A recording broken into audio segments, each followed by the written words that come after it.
Hello and welcome to Red Bull Review. I'm Jerome Coombe. I'm joined by Drew Murphy, Ben Crawford, Ayisha Gulati and Max Metcalfe. In this show we'll be previewing England's second test against India, which starts at 4 a.m. tomorrow morning. But first, guys, we've got to take a little look back at that first series. Some great performances from the England team there, especially Tom Hartley and Ollie Pope.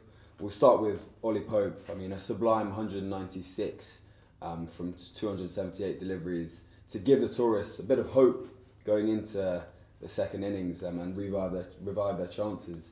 What does everyone make of it?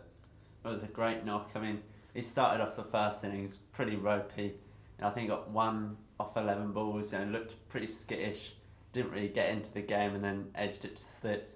And then second innings, just completely the complete opposite of that innings.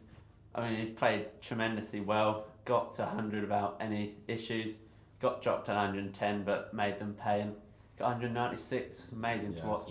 Incredible. Totally turned the tide of the game. India were looking like the winners until that knock, and it's really great to see Ollie Pope doing such great things. He's such a good player. He's had some really bad luck. Injuries, his a shoulder dislocation during the Ashes. I think we all wanted to see a bit more from him over the last summer, and we weren't able to. So I'm just really pleased that he's able to, he has so far been able to perform in India, and we go into tomorrow, his 27th birthday, so hopefully he can take that birthday magic with him and do more of the same. Yeah, I think so. I mean, I think it might have actually been overshadowed a little bit by Hartley. It's his test debut and everything, taking 7.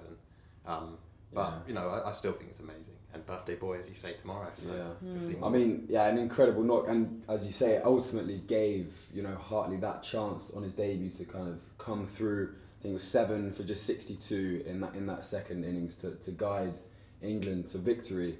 What do you make of his performance on his debut? I think it speaks a lot for their county selection policy, to be honest. I mean, they've been entirely vindicated in choosing players based on their sort of first-class county form. And I think, I myself was doubting what he could do after that first innings. Whereas I thought he'd go for hundreds and we'd see no return for it. But it just shows, that the county championship is it's the world's best Red Bull domestic competition, and selecting players based on their form in that competition is worth doing. What about the selection from the maybe more obscure route in terms of Bashir for tomorrow's test? I think the story is that he was seen on Twitter. Just his bowling was seen on Twitter by Stokes, and Stokes showed Brendan McCullum and he got picked. Yeah, it just shows that, get a compilation out of you bowling on Twitter. You might be playing for England next. I might start putting my own compilations on. Yeah, you mentioned it there, kind of India probably bit of a bottle there, maybe some would say. Let's talk a bit about them. It didn't seem like they could get hold of Hartley's, bowling there. What do you make of it, Ayisha? Yeah, I think you sort of touched on it already, but I think actually Hartley wouldn't have had the opportunity to do what he did without what Pope did. So yeah, I think the bottle came from actually that not being able to get Pope out, dropping a player like Pope, dropping any player on 110. They so more often than not go on to just keep ramping it up, because that confidence just builds from that point.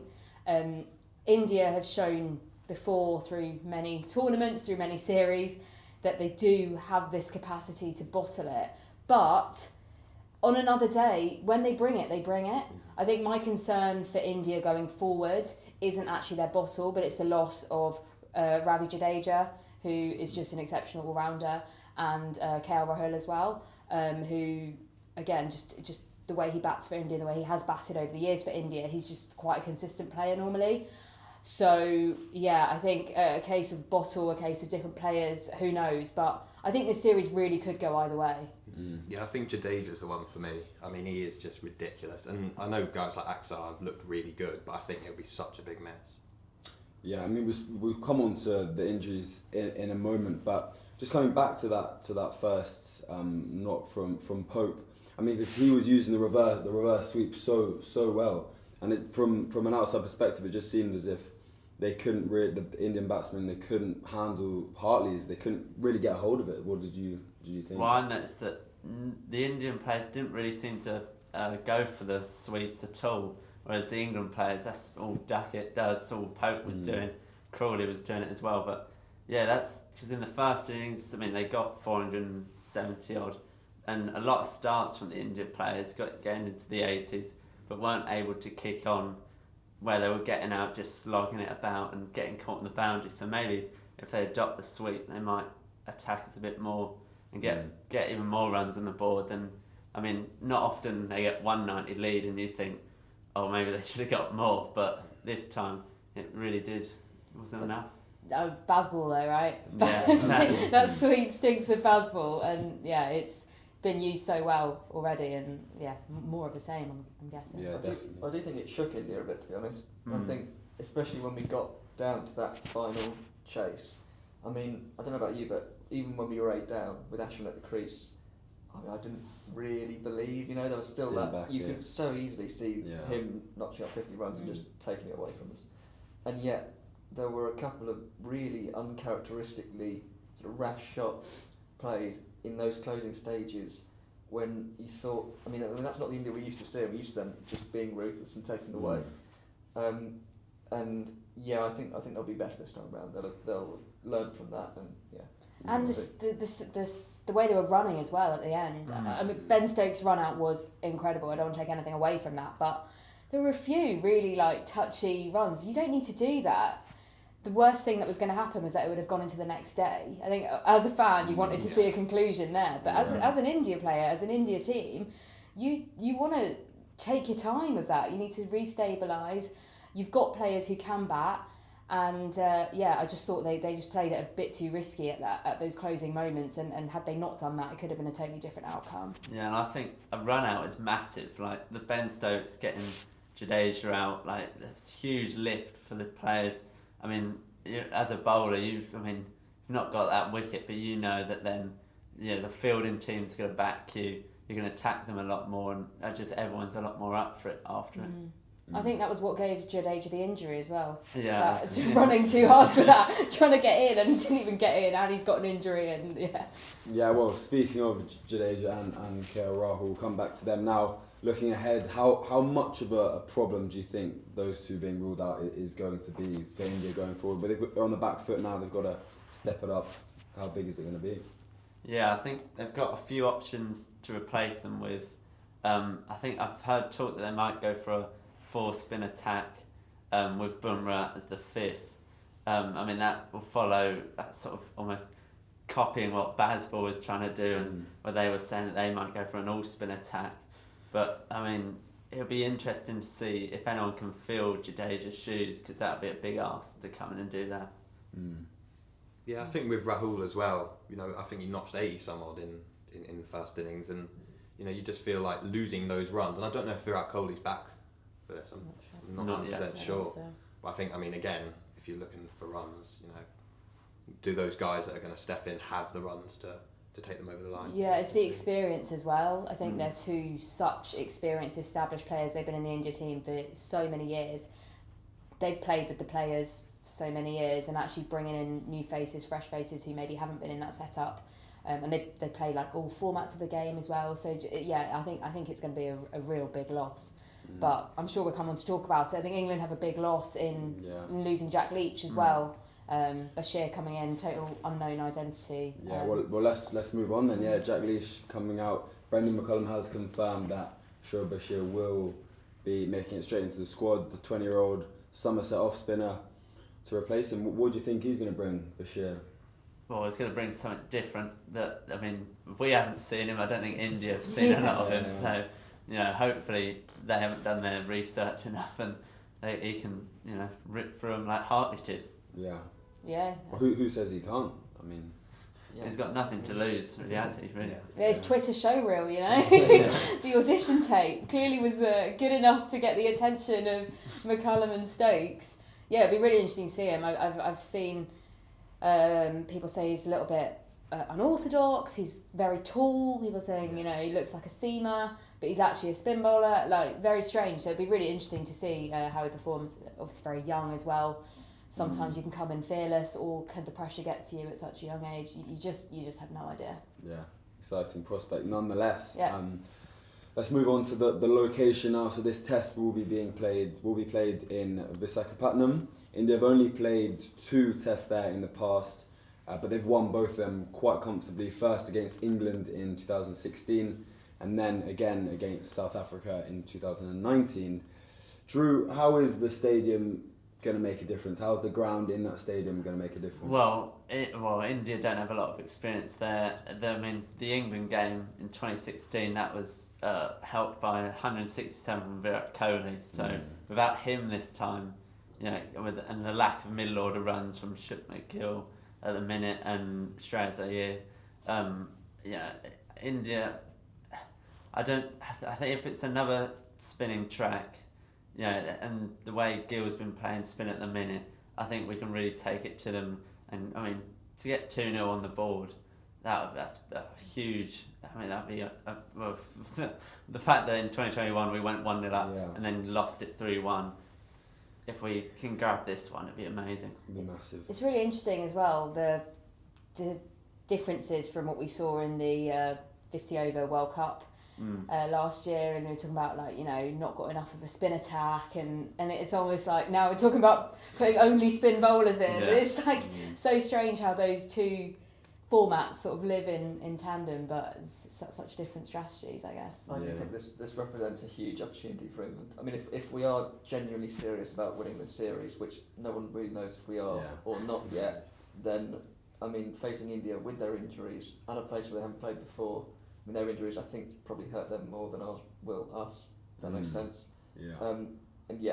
If they're serious about winning the series, this is huge. Yeah. On that, before we wrap up this segment, let's just have a little bit of a prediction from each of you. How do you think we're going to go in tomorrow? How is it going to play out over the next couple of days?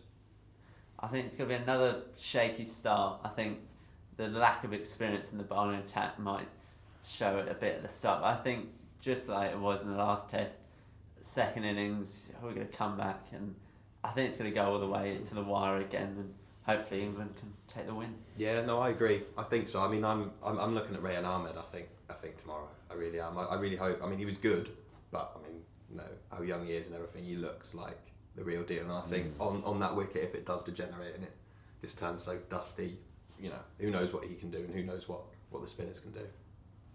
Yeah. I'll mix it up. I'm going to go for an India win, I think. I think they'll be gutted having not won the last game from the position they were in, and I think they're just going to come out all guns blazing. It's going to be hard with the injuries that they've got, but they have match-winning players in that team who will be able to step up to the plate. Those middle-order batsmen who maybe haven't been doing enough, I think they're going to just come good. And I'd like to say India as well, to be honest. Yeah. I just think, I know it's the Bazball way, but England felt like they were hanging on for so much of that first test, and if you want to consistently win test matches, I don't think you can be hanging on in India like that. So we'll see. Yeah, well, we'll see. Moving on, let's talk a bit about the series in general going forward. We obviously went there in 2021. Same situation happened, went 1-1 to the goods. India came back. How do you think this whole series is going to play out this year in India? It's interesting because in the last series we were I think Anderson and Robinson both got the same highest wickets for us, just behind Bumrah, I think it was. So that was quite a seam-heavy attack. Whereas this time around, it's all about spin. So it'll be interesting to know, coming down the back end, will Robinson come in, or will even Potts come back? As he's been playing really well for the England Lions against India Ray at the minute. It's going to be interesting if will Tom Hartley and Bashir carry on. Who knows? I worry about Anderson actually in this next game. We know he's lost that yard of pace. The ball's not going to do much for him, and relying on him. He will have to bowl overs, and there'll be a time when it's probably not quite the right time for him to bowl overs, and he'll go for quite a few runs. I think someone like Potts might have been a more sensible pick, but maybe going forwards they will. Yeah. And what do we make of Ben Stokes as Test captain? He's coming up to 20 now in that role. What do we think? Well, I mean, his fielding, when you just watched it and you're, why on earth has he got someone fielding there? And then all of a sudden they hit it straight to him and take a catch, and you're like, fair play to him. Yeah. I mean, it's unconventional, but it works. So, yeah, I mean, it's amazing to watch. It's very different to how Joe Root had his team, and it's that breath of fresh air. Really, everyone seems to be enjoying it.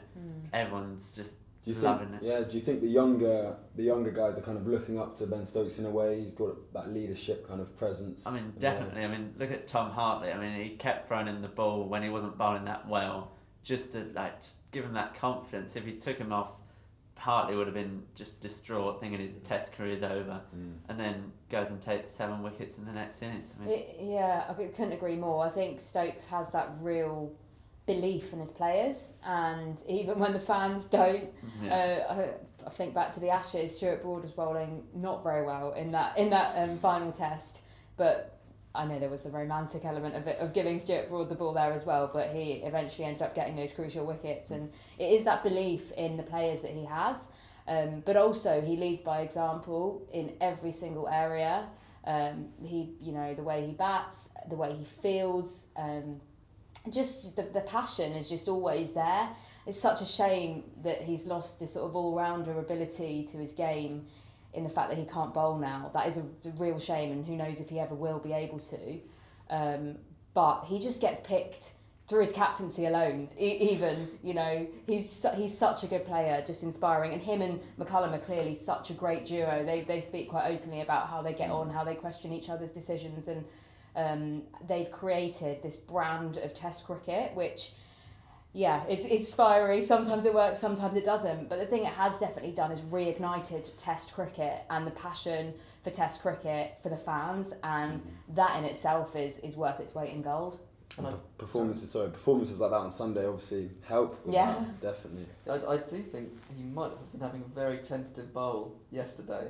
On the practice wicket. I mean, it won't be this Test. Yeah. It probably won't be a Test after that. But there's a slim chance you might see the ball hand again. Heard he's also been bowling some off spin as well in the middle, so that would be interesting. I mean, the run out that we talked about, like diving onto his knee that he 8 weeks ago and had surgery on it. I mean, that just epitomises who he is as a guy who would just throw himself, put his body on the line just to win it for his team. Yeah, so someone who we never used to categorise as an all-rounder, but now we do. Joe Root. That's sort of a bit of a turn of events over the last few years, I guess.